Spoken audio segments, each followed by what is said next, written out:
Іноді трапляються ситуації, коли у орхідеї фаленопсис іноді молодий листик зростає злипшимся. Які ж причини такого? І чи треба його роздирати? І що потрібно робити?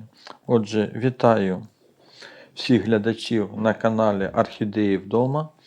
Я Станіслав, і сьогодні відео буде саме на цю тему. Отже, як я вже зазначив, це досить така поширена проблема, з якою стикаються дуже багато власників орхідей.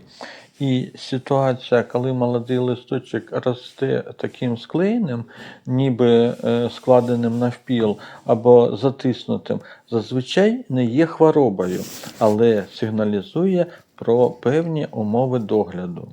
І давайте розглянемо, які ж причини, чому це відбувається і як допомогти рослині. Бо деякі з глядачів навіть в особисті мені писали, що вони починають його навіть роздирати. Ні в коєму випадку цього робити не треба.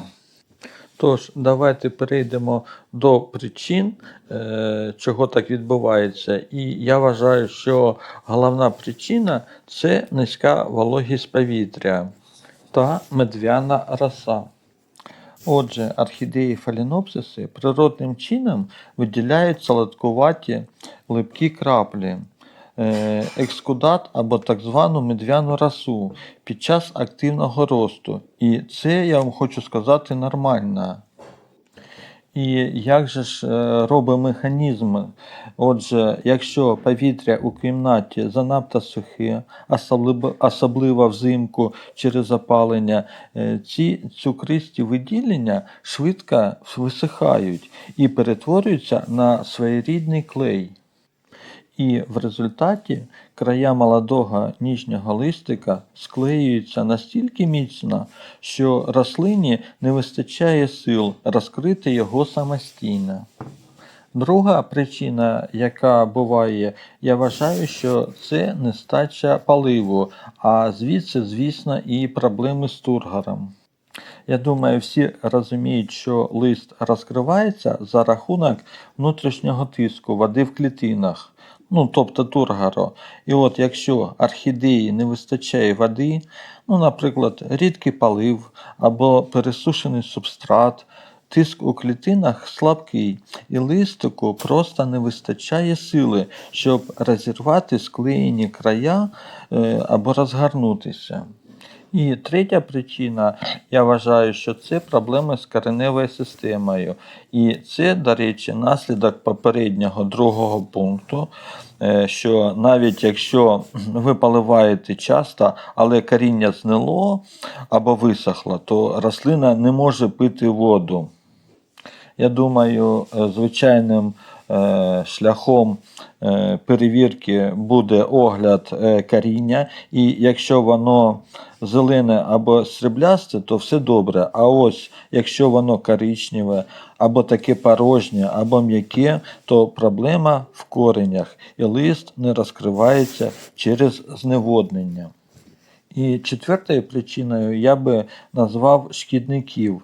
Іноді причиною є не власні цукри орхідеї, а липкі продукти життєдіяльності шкідників.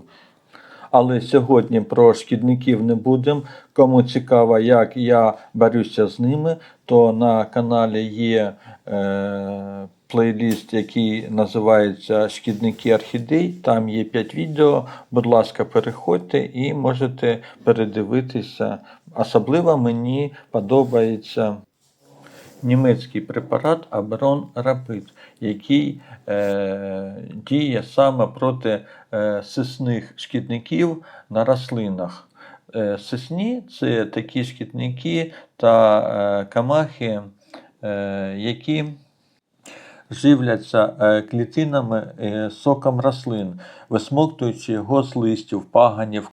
А це призводить до в'янення, скручування, появи плям та перенос усяких вірусних хвороб.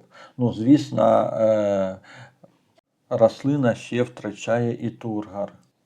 Ну, а я трохи відволікся і відійшов від нашого склеєного листочка, тож повертаємося до нього. І якщо вам дуже кортить допомогти рослині, звісно, цукор для того, щоб розтопити, що можна зробити? Так, взяти якийсь тампончик, змочити його тепленькою водою і прикласти до листика. Цукор розтане, і це, звісно, допоможе листочку швидше розкритися. До речі, для 4-го випадку шкідників і їхні залишки життєдіяльності також можна буде змити водою. Ну, тампончиком, як я вам тільки що порекомендував. Але скажу вам чесно, я ні разу такого не робив. Я зазвичай устраняв наслідки причин, і листики в мене завжди відкривалися. І відкривалися самостійно. Тож на тиждень залишаємо цю орхідею, але далі буде зараз. І ось пройшов тиждень, і давайте глянемо на наш листик. Дивіться, він вже причудово розкрився. До речі, як ви бачите, де за цим листиком на цій діточці вже підріс невеличкий квітоніс. Я кожного дня намагався цю дитинча оприскувати із пульверизатора, так, щоб і листочок, і корінці набиралися вологі. І, по-перше, усували ті 4 причини, про які я вам розповідав. А по-друге, ми привчали молоденькі корінці до того, щоб почати живитися самостійно, бо не сьогодні-завтра прийде час, коли прийдеться від'єднати цю дітку, і у неї почнеться самостійне життя. До речі, в описі під відео буде посилання на телеграм-канал, у якому я виставляю деякі із своїх орхідей на продаж.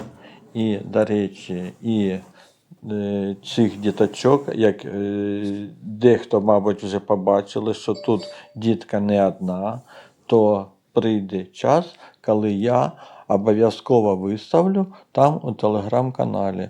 Тож, кому цікаво, переходьте за посиланням, підписуйтесь на телеграм-канал, і ви будете бачити всі ті продукти, які я виставляю на продаж. Там буває і мох, ну і також орхідеї, ті, які ексклюзивні, які я вивів сам. Ну, а зараз я вам ось показую, яким чином я обробляв цю орхідею кожного дня.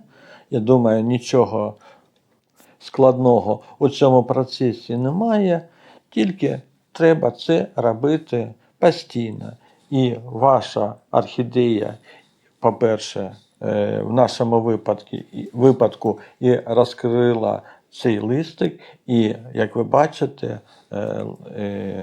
корінці починають привикати вже до вологи, і це буде великий плюс до самостійної пересадки.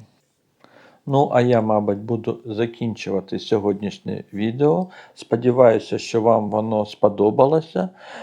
Чекаю на ваші лайки, коментарі і, звичайно, заходьте на канал Орхідеї вдома знову і знову. До зустрічі!